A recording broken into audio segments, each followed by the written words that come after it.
Assalamualaikum warahmatullahi wabarakatuh. Kami di kelompok 8 dengan mata kuliah pengaruh globalisasi dan kami di sini ingin presentasikan hasil paper kami yaitu globalisasi sosial idekultural dalam imperialisme budaya berwujud code mixing bahasa Jaksel. Pertama yang dengan kami memperkenalkan diri kami, yang pertama ada Muhammad Al-Farizi, dan kedua adalah Hete Wiranda, saya sendiri, yang ketiga ada Julia Rahma, yang keempat ada Andrew Malin Nasution. Aja kita maksudnya yang pertama adalah pendahuluan yang tadi dari latar belakang, kemudian dan tujuan.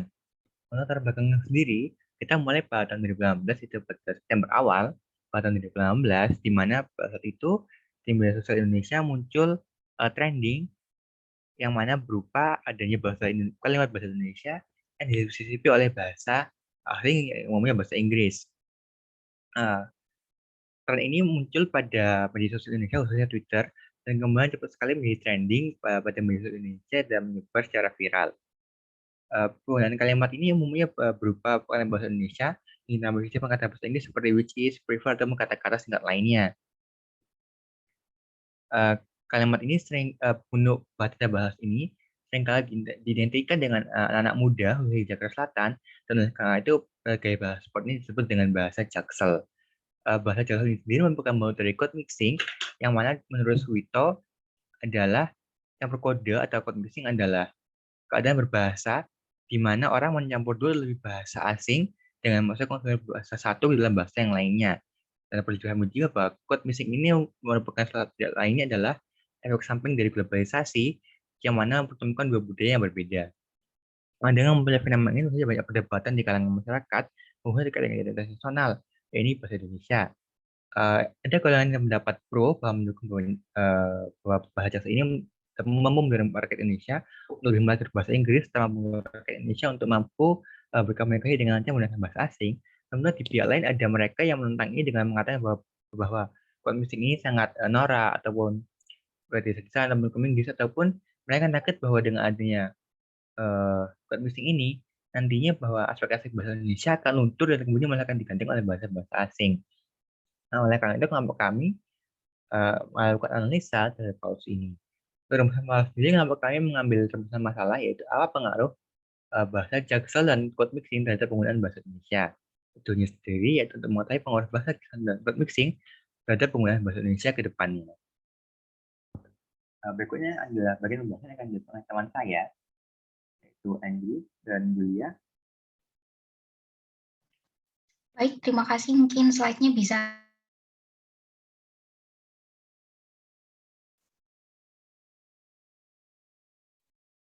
Ya, baik teman-teman. Jadi pada bagian ini kita akan memaparkan dua bagian, yaitu kerangka konseptual serta studi kasus. Nah, pada bagian kerangka konseptual sendiri kami akan berfokus pada pemaparan apa sih itu globalisasi sosial kultural serta tiga perspektif besar dalam globalisasi, yaitu adanya hiperglobalis, terus anti globalis, terus skeptis serta transformasionalis. Nah, berangkat dari pemahaman kita dalam pertemuan sebelumnya di mata kuliah globalisasi, globalisasi sendiri itu dipahami sebagai suatu fenomena atau proses interconnectedness atau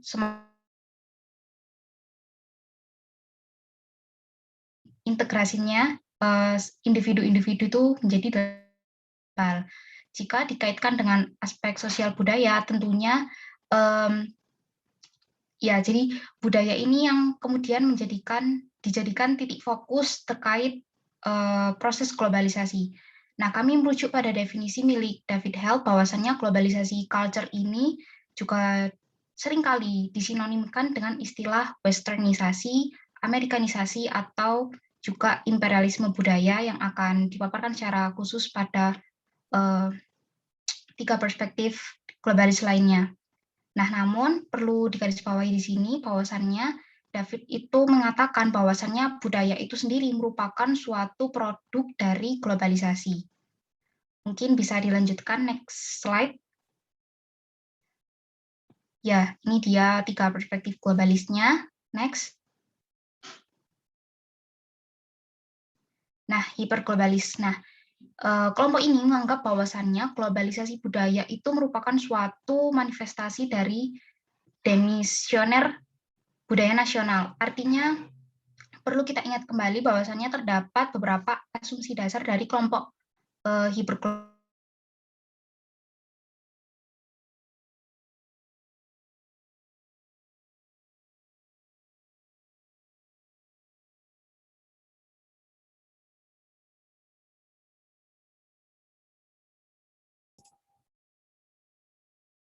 Baik, saya jelaskan kembali bahwasannya hiperglobalis ini memiliki beberapa asumsi dasar, yaitu yang pertama, mereka itu cenderung mengatakan bahwasannya globalisasi budaya ini sebagai suatu peluang yang kemudian dapat, pertama, global village sebagai peluang restrukturasi masyarakat. Jadi itu dengan adanya budaya yang semakin global ini, mereka menganggap bahwasanya suara individu dapat didengar. Terus sama yang liberal itu menitikberatkan pada ekonomi gitu. Jadi budaya itu diartikan sebagai suatu sistem pasar yang kemudian dapat diperjualbelikan. Terus hiperglobalis sebenarnya dengan perspektif lainnya juga mengakui bahwasannya globalisasi budaya ini kemudian melahirkan suatu homogenisasi. Nah, homogenisasi itu juga erat dengan imperialisme budaya yang akan dijelaskan secara lebih lanjut oleh rekan saya. Kemudian yang saya ingin tekankan di sini yaitu imperialisme budaya dalam aspek bahasa, yang kemudian dinyatakan oleh David Held sebagai khususnya bahasa Inggris yang dikatakan sebagai language of advantage. Jadi sejak tahun 80-an saja itu bahasa Inggris itu sudah mendominasi sebesar 47%. Terus ini juga kaitannya sama studi kasus kita, mungkin bisa di next slide.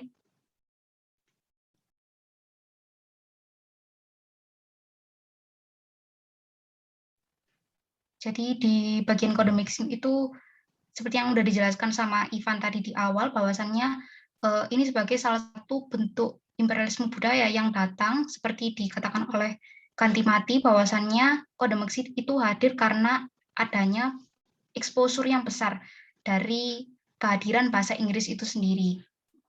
Terus kode mixing juga dipahami sebagai suatu produk dari kontak dua bahasa yang saling strukturnya tumpang tindih. Sekian teman-teman, bisa dilanjutkan oleh Andrew. Oke, terima kasih Julia. Mungkin kita next ke perspektif berikutnya. Berikutnya ini merupakan kelompok yang dapat dibilang sebagai suatu bentuk reaksi atau bentuk antitesis dari kelompok pertama, yaitu adalah kelompok anti globalis. Kelompok ini muncul nih sebagai arus balik dari arus globalisasi, di mana salah satu asumsi dari kelompok anti globalis adalah bahwa globalisasi ini merupakan suatu hal yang cacat dan bisa dibilang fiktif karena terlalu meremehkan negara dalam menjadi aktor utama di tatanan dunia internasional. Dan juga kelompok ini berargumen bahwa dengan adanya globalisasi, kehidupan di dunia ini menjadi tidak adil dan cenderung menguntungkan beberapa kelompok atau individu yang bisa dibilang memiliki kekuatan dalam sektor ekonomi. Dan berikutnya, kelompok ini juga berasumsi bahwa globalisasi ini berhubungan langsung dengan adanya homogenitas budaya. Argumen ini berkaitan dengan adanya kekhawatiran akan lunturnya kebudayaan lokal dan kemudian kebudayaan tersebut akan terganti dengan kebudayaan barat atau yang bisa kita bilang sebagai Amerikanisasi yang cenderung cepat. Dan adanya argumen imperialisme budaya menunjukkan dengan jelas bahwa ada ketidaksetaraan dalam aliran budaya yang dapat secara langsung maupun tidak langsung dapat mempengaruhi lifestyle seseorang. Dan globalisasi ini juga dapat berupa peningkatan standarisasi budaya yang berarti merefleksikan gagasan bahwa ada loh stereotip masyarakat baik atau masyarakat yang ideal karena masyarakat tersebut mampu memaksimalkan kegiatan ekonomi seperti produksi dan konsumsi yang kemudian itu terlepas dari konsekuensi mereka atas lingkungan. Jadi standarisasi budaya ini merupakan suatu bukti yang mewakili ada hal otentik yang hilang atau bisa dibilang yang mulai terkikis dalam suatu kelompok karena adanya disrupsi dari kapitalisme konsumsi itu sendiri. Dan kita lanjut ke perspektif berikutnya, yaitu kelompok transformasionalis. Boleh di next slide. Nah, ini kelompok ini merupakan bisa dibilang kelompok yang duduk di antara perdebatan kaum globalis dan anti globalis. Kalau kelompok ini menyatakan bahwa melihat globalisasi ini merupakan suatu konsep yang nyata dan tidak mungkin bisa dibilang sebagai suatu hal yang fiktif. Globalisasi ini juga mereka bilang merupakan faktor utama atau bisa bilang kekuatan pendorong utama dalam perubahan global seperti dalam hal sosial, ekonomi, dan politik. Dan juga kelompok ini percaya bahwa perkembangan globalisasi ini membangkitkan fungsi dan urgensi negara sebagai aktor dalam sistem internasional itu sendiri. Dan kemudian salah satu kritik penting dari transformasionalis ini adalah bahwa tesis imperialisme budaya merupakan suatu teori yang bermuara ke dunia barat, yang berarti jika ada perpindahan budaya, maka budaya barat itu akan cenderung mendominasi dibanding budaya-budaya yang lain. Dan ini juga secara implisit menunjukkan bahwa transformasionalis mengatakan bahwa jika ini tidak menutup kemungkinan bahwa tidak akan terjadi kelahiran budaya baru. Secara implisit ini berarti menunjukkan bahwa dengan adanya interaksi antara dua budaya dalam jangka waktu yang lama atau cenderung singkat, akan muncul budaya-budaya baru yang dimana itu berasal dari satu budaya ataupun budaya lain. Dan penekanan transformasionalis ini mengenai globalisasi merupakan suatu proses historis jangka panjang yang terbentuk karena adanya kontradiksi dan terbentuk karena adanya faktor-faktor tertentu. Mungkin lanjut ke studi kasus. Baik, sekarang masuk ke studi kasus, bisa dilanjutkan. Baik, pertama kita tahu bahwa kode mixing ini merupakan bagian dari globalisasi.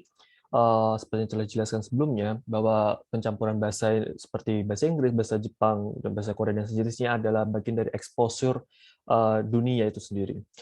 Dan pencampuran bahasa kode mixing ini baik ditemukan di kehidupan sehari-hari, baik di media sosial maupun di masyarakat sekitar, baik di Twitter, Instagram, TikTok, Facebook, dan media sosial lainnya. Namun ada satu fenomena khusus yang kita bahas kali ini, yaitu istilah bahasa Jaksel, yang mana bahasa Jaksel ini muncul karena adanya penggunaan kode mixing atau pencampuran bahasa, yaitu dengan bahasa Indonesia dan bahasa Inggris yang digunakan di kehidupan sehari-hari maupun di media sosial maupun di masyarakat sekitar. Namun contoh bahasa Jaksel sendiri adalah seperti penggunaan salah satu kosakata khusus seperti bahasa Inggris seperti literally, actually, which is, dan sejenisnya.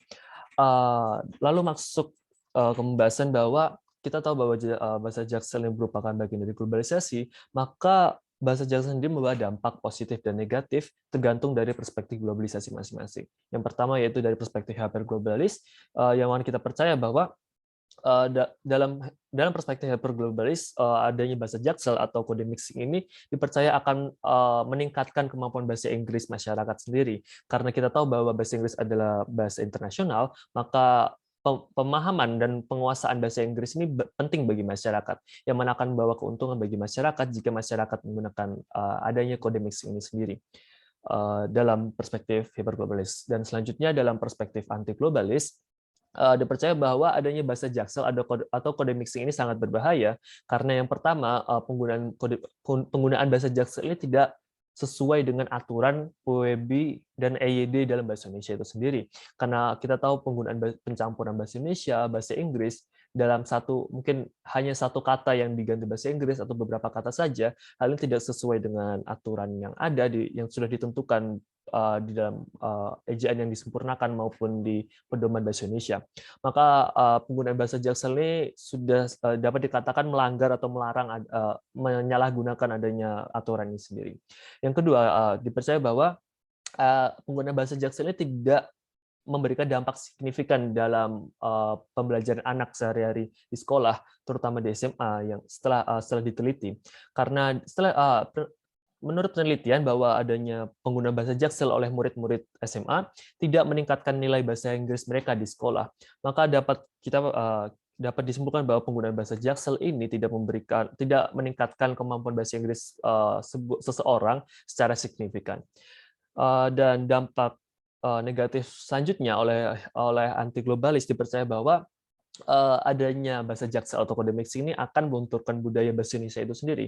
Hal ini adalah kasus atau skenario terburuk yang terjadi yang akan muncul dari adanya bahasa Jaksel atau kode mixing ini. Karena jika pada kasus ini kita ketahui bahwa orang-orang masyarakat lebih mengira bahwa penggunaan bahasa Inggris ini seperti orang yang berstatus sosial tinggi atau berpendidikan tinggi, yang mana hal ini akan mendorong masyarakat untuk menggunakan bahasa Inggris lebih daripada bahasa Indonesia. Asimilasi seperti ini ditakutkan akan melunturkan budaya Indonesia, terutama melunturkan bahasa Indonesia, di mana masyarakat akan menjadi semakin malas untuk menggunakan bahasa Indonesia dibandingkan bahasa Inggris atau bahasa asing lainnya. Dan yang terakhir, dalam perspektif transformasionalis percaya bahwa dampak globalisasi dalam bentuk bahasa Jaksel atau kode mixing ini tidak dapat dihindarkan karena ini adalah salah satu bentuk dari globalisasi dalam bidang sosial budaya. Namun untuk mencegah adanya kelunturan budaya asli seperti bahasa Indonesia, lunturnya budaya-budaya Indonesia yang asli dari asimilasi atau pencampuran budaya ini, transformasionalis percaya bahwa harus adanya insentif dari pemerintah, harus ada dorongan dari pemerintah untuk mendorong lagi pembelajaran atau penggalakan pembelajaran bahasa Indonesia sendiri. Dari pemerintah atau masyarakat harus harus meningkatkan pemahamannya mereka dan kemampuan mereka dalam berbahasa Indonesia dan nasionalisme mereka untuk mencegah adanya kelunturan budaya atau hilangnya budaya Indonesia itu sendiri. Sekian dari saya kembalikan ke Ivan. Terima kasih. Sudah dengan adanya jalan teori studi kasus, maka kita dapat hadir pada suatu kesimpulan yang mana bahwa munculnya budaya Jaksel ini merupakan hasil dari code mixing, yang mana adalah produk budaya ketika ada pertemuan dan percampuran antara dua bahasa lebih yang muncul sebagai efek dari globalisasi. Nah, code mixing ini sendiri tidak mampu dihindarkan karena globalisasi ini juga tidak dapat dihindarkan. Walaupun begitu, sebagai efek dari globalisasi tentunya ada berbagai manfaat maupun kejelekannya, yang mana menjadi perdebatan dari berbagai pihak. Oleh bahasa sendiri, penggunaannya adalah karena penggunaan dari bahasa itu dapat menjadi manifestasi atau menaikkan status sosial dan kepercayaan diri dari pelunturnya dengan penggunaan bahasa asing, yang mana mencerminkan intelektual lebih tinggi, status sosial lebih tinggi. Untuk argumennya sendiri, pihak globalis mengatakan bahwa bahasa Jaksel ini mampu mendukung bahasa Indonesia, rakyat Indonesia maksudnya, untuk mampu melek bahasa Inggris, mampu menguasai bahasa Inggris dengan lebih mudah, dan mempermudah jalannya internasionalisasi rakyat bahasa Indonesia di era globalisasi ini. Sementara itu, bagi pihak anti globalisasi yang menambahkan pihak kontra mengatakan bahwa penggunaan bahasa Jaksel ini sebenarnya tidak sesuai dengan kaedahnya, bahkan tidak memberikan manfaat terhadap belajar bahasa Inggris karena tidak sesuai dengan kaedahnya, dan tidak manfaat apa-apa karena tujuan dari penggunaan bahasa ini hanya untuk meningkatkan status sosial, dan justru malah akan menimbulkan kejelekan dikarenakan menurunnya kaedah-kaedah bahasa Indonesia disebutkan oleh penggunaan bahasa Jaksel ini, yang mana melencengkan penggunaan dari bahasa Indonesia itu sendiri. Nah, di antara kedua kubu ini ada kubu transformasionalisasi yang mana mengakui bahwa memang code mixing ini tidak mampu dihindarkan sebagai efek dari globalisasi, serta mampu mengakui bahwa ada efek baik dan buruk dari code mixing dan globalisasi, baik maupun mampu membantu bahasa rakyat Indonesia untuk mengenal bahasa Inggris dengan baik, ataupun mengakhiri akibat buruknya itu menjelekkan bahasa Indonesia dengan menghilangkan makna-makna dan kaidah-kaidahnya. Namun mereka ini telah memahami bahwa tidak mungkin dengan hanya adanya sistem bahasa Inggris bahwa bahasa Indonesia kemudian akan luntur ke depannya dan tidak akan digunakan oleh bangsa Indonesia. Namun mereka tetap memperhatikan bahwa tetap ada perlu peran dari pemerintah untuk menjaga kaidah-kaidah bahasa Indonesia agar ke depannya bahasa Indonesia tetap menjadi bahasa yang digunakan di Indonesia secara baik dan benar. Sekian dari kelompok kami. Jika dari salah mohon dimaafkan. Wassalamualaikum warahmatullahi wabarakatuh.